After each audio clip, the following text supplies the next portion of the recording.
Hi everybody, and welcome to another WeatherCastUSA Quickcast. On this edition, we're going to break down the first significant tornado of the year. So let's get into it.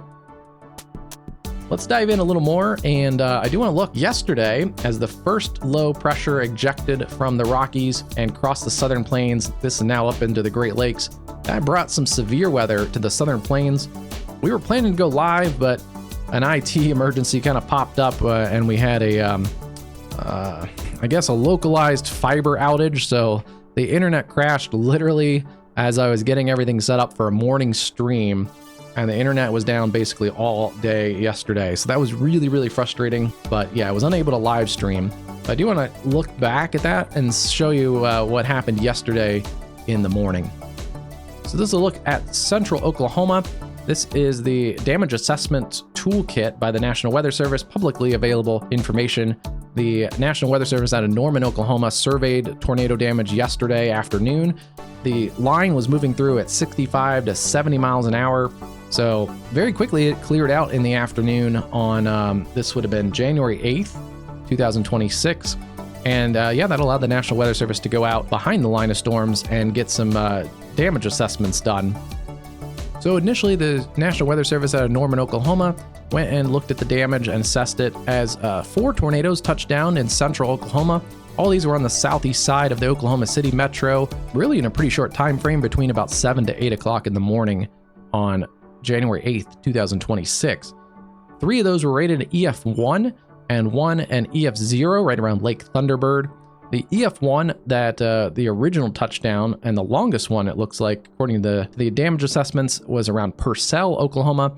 That was actually upgraded this morning to an EF2, making it the first significant tornado of 2026. Significant tornadoes, EF2, and then we get up into higher categories from there. So a fairly rare event in January, especially for this part of the country in the southern plains. Typically we get tornadoes, and the more significant ones into the Dixie Alley southeast this time of year. So a little bit of a rare event, but Oklahoma is definitely not immune to severe weather even through the winter months. But I do want to look at this one. This is that first significant tornado of 2026. You can see they're developing on the southern side and southwest sides of Purcell, tracked very quickly to the north and east across I-35. And then across the north side of Purcell, Oklahoma, crossing the Canadian River, and then dissipating to the northeast of Purcell. This one now rated an EF2. Looks like it has not been updated on the damage assessment toolkit yet, but a path length of about close to 9.5 miles. Max, I'm not going to go through the max wind yet because that has been updated to the EF2 strength. But it did cause some roof damage and some pretty extensive damage to some of the homes. Power poles, trees knocked down, especially on that northern side of Purcell before crossing the Canadian River.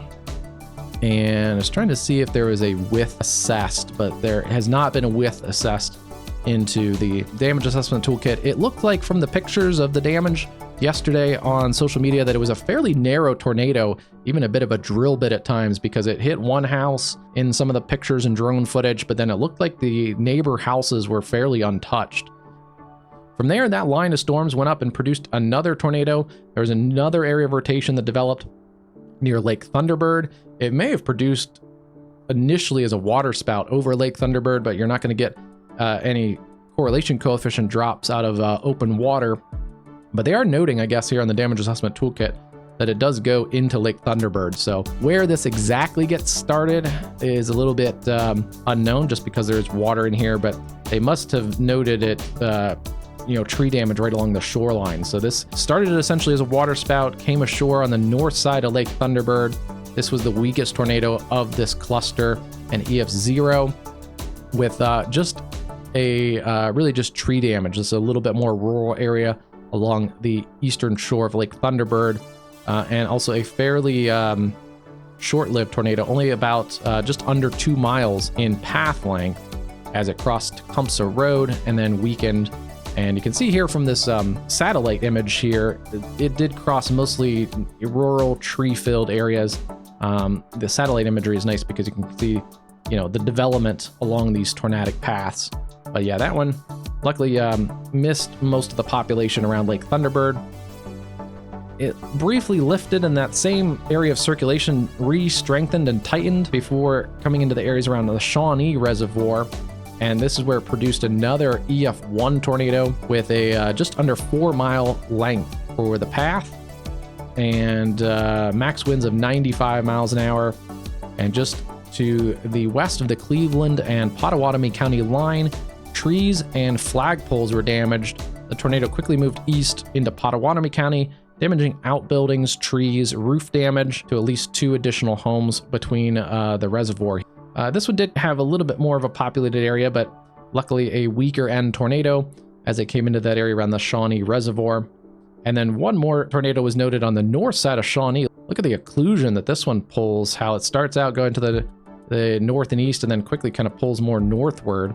But this tornado was about 2.5 miles, just over 2.5 miles in length. Another EF1 and developed just north of Shawnee Regional Airport, moved northeast, damaged a couple homes, and then the tornado crossed Interstate 40, damaged the roof of a hotel, damaged some businesses, and then weakened from there as it went off to the north side of Shawnee. So yeah, here you can see where it would have damaged those hotels and businesses just on the north side of I-40 as it came across that commercial development there before weakening over some of the more rural terrain out north of town along North Harrison Street, north of Shawnee.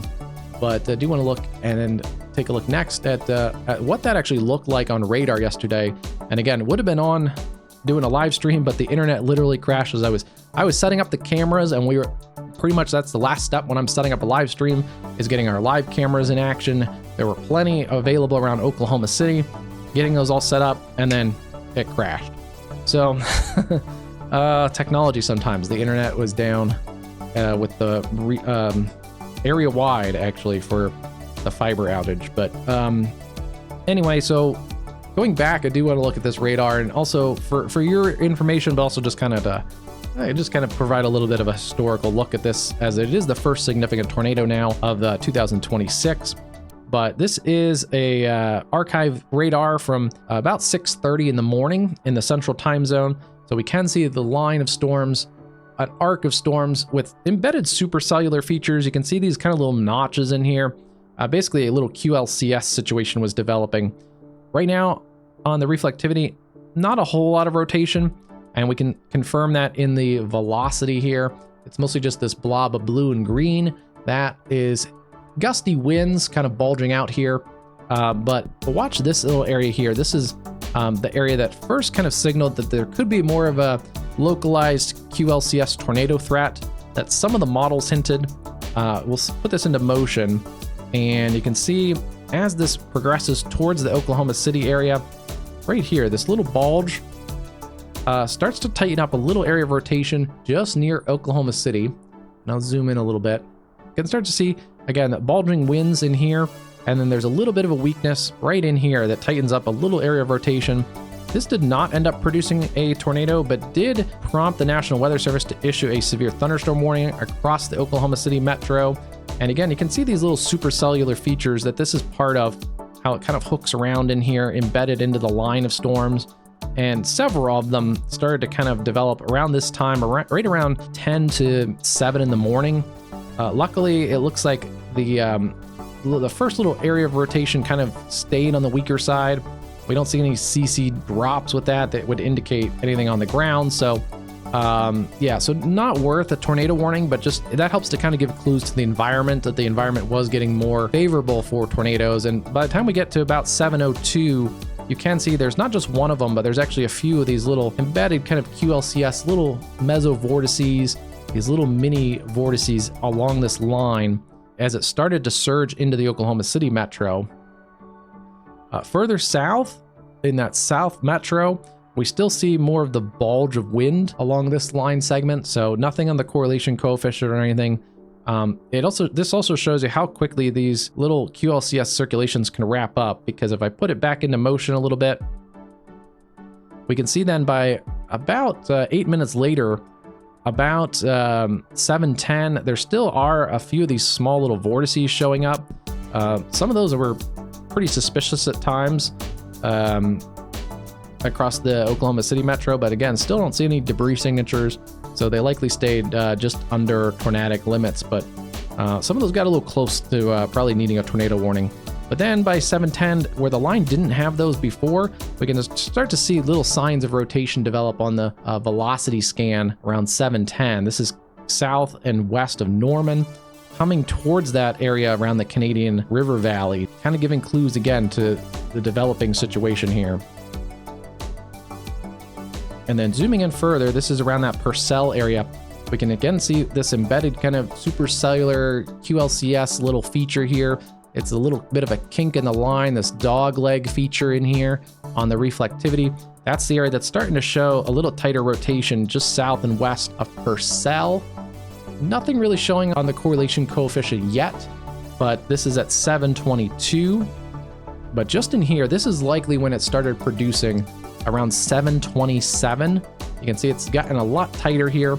Nothing still showing up on correlation coefficient, but I've said this on some live streams. A lot of times we see the rotation tighten on the velocity scan, and then it's the next scan. Oop, bumped my mic a little bit. It's the next scan where we see the correlation coefficient, and I believe we'll see that here in this situation. So that is when the tornado warning was issued. There is a slight weakness right here just to the west and southwest of Purcell. That likely is the start of the correlation coefficient picking up on radar. It's going to take a minute for a tornado to loft debris to the height of a radar, even in this area where we're fairly close to the radar, but that's likely the start of it. If I back it up just one, you can see there is nothing really there in the correlation coefficient, and just ever so slightly, it's very hard to see if you aren't really looking for it. There's just a slight bit of lower correlation values in there, just where that area of rotation tightens up. And you can also see it here on the reflectivity. It's again this kind of little notch feature hanging out on the backside of this really rapidly progressing line of storms. Still getting some inflow in here, and then yeah, it's kind of on this back wrap. And that's why these were fairly short-lived, is because of how fast the forward motion was to these storms. Essentially the line of storms kind of outran the circulations and cuts off that warm moist inflow some. But here on the very next scan, we can clearly see there's an ongoing tornado here with the rotation matching up with the reflectivity and the little notch feature. Again, a little kind of embedded supercell within the QLCS line segment. And then there is very clearly a debris signature showing up in that area just on the north side of Purcell. The tornado warning was also issued right around this time this all wrapped up. And because of how fast these storms were going, you can see they issued the tornado warning out a pretty good distance here. As I zoom out a little bit, you can see these other little circulations, especially on the south side of Norman, and very similar look. You can see the little hook features hanging out on the back side of this leading edge of the line, and those started to tighten up as well. They first issued a new severe thunderstorm warning. I believe that was a tornado possible severe thunderstorm warning that covered the line segment. You can still see the correlation coefficient drop there of the Purcell circulation. And right around here is where one of the other circulations really started to pick up in intensity to the southeast side of Norman. This is the one that's going to eventually cross Lake Thunderbird and produce that EF0 tornado. Very quickly there, you can see again around that 737 mark, they issued a new tornado warning. This one stretched also out to the south, or to the south side of Oklahoma City, south and east of Norman, and then stretched up to that area around Shawnee. So all the areas that had tornadoes were pretty quickly covered by tornado warnings. So really good job by the National Weather Service in Norman to warn this rapidly progressing line of QLCS spin-ups. But there you can also see down at the bottom of the screen, the tornado that came through Purcell starts to weaken. We can start to see the correlation coefficient starts to relax a little bit. And then also on the velocity scan, you can see it starts to broaden. It's not as tight as it was just a scan before, or even two scans before. But at the same time as that one broadens, you can see the other one does start to tighten up a little quicker, while that original cell from Purcell, you can see weakens. it does show, looks like maybe still on the ground at this point with some broader correlation coefficient drop. It could also be just debris that's lofted already. But you can really see, especially because we are close to the radar, these little hooks in this line segment. Even one that looks like even closer to the radar. So there are times there was 3 or 4 potential QLCS spin-ups with a couple of them being tornadoes that touched down. And there you can see as this one came across Lake Thunderbird, it was likely producing a tornado probably at this point around about 7:43. And then very quickly here we can start to see just on the screen here near Little Axe, a little bit of a CC drop. And very clearly, especially because we're so close to the radar, you can see that CC drop very clearly, a very nice symmetrical circle too on it as it came across and crossed into that wooded area east of Lake Thunderbird. Also seeing it very good on the velocity scan and still in the reflectivity. You can see that little notch on the backside hanging out. And then the lofted debris from the Purcell tornado. This was a observed tornado warning. It went observed. And then this one also converted to an observed tornado warning. So at times here, we had 2 observed tornado warnings ongoing in the morning and the rush hour commute time. You can see how quickly that one kind of ramps down as it came across Lake Thunderbird. The Purcell storm, at least the broad area of rotation lasted a while, but it never really reproduced. But still seeing those hook features within that embedded line segment. And because that storm was lasting, they did extend out a tornado warning that covered Shawnee. But then as the new area of circulation developed, or kind of redeveloped, I guess this technically is a different circulation, but the parent storm is the one that dropped the tornado over the Lake Thunderbird. That weakens, but then it kind of re-intensifies as it pushes towards Shawnee. And that's where they issued a new tornado warning here for the northern and western sides of Shawnee. But as it tightens up, you can see there is a little bit of debris showing up on the correlation coefficient.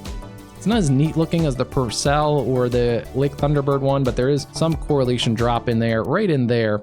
That's, again, also this little appendage coming down, kind of overlapping tornado warnings with the different storms, kind of coming together a little bit around the Shawnee area. And then, yeah, that kind of shoves that other storm a little bit more towards the north. Pretty nice supercellular shape embedded in these storms at times. This one has a more of a classic supercell shape as it lifts to the north of Shawnee. As it moves into eastern Oklahoma, this line continued to produce a couple tornado warnings and also a swath of severe thunderstorm warnings, but it was really that area in central Oklahoma that the models did show had a little bit more of a potential with some morning tornado threats, and it looks like that did verify pretty well according to what the models came up with on, especially later on Wednesday. And yeah, so we did get our first little bout of tornadoes for 2026. The first significant tornado with the EF2 tornado confirmed around Purcell, Oklahoma. It also makes you kind of realize that you do want to prepare for severe weather all times of the year, especially if you're in the southern part of the U.S. There's a lull in the severe weather, but at any time in the southern U.S., there are potential for severe weather. Like and subscribe if you got something out of it and you're new here. We do forecast videos, do some recaps and analysis every now and then, especially into more significant events and impactful events. But this was a neat one with the first significant tornado of 2026. So I wanted to get a little bit of a radar look at it, especially since we weren't able to broadcast yesterday morning as on the live stream. But so hopefully this gives a little clarity of what happened yesterday and also just some interesting meteorology behind it, the localized, very localized tornado threat across central Oklahoma verifying. So if you're interested in more weather and meteorology, and definitely give a like and subscribe and click the bell icon to get notifications for those.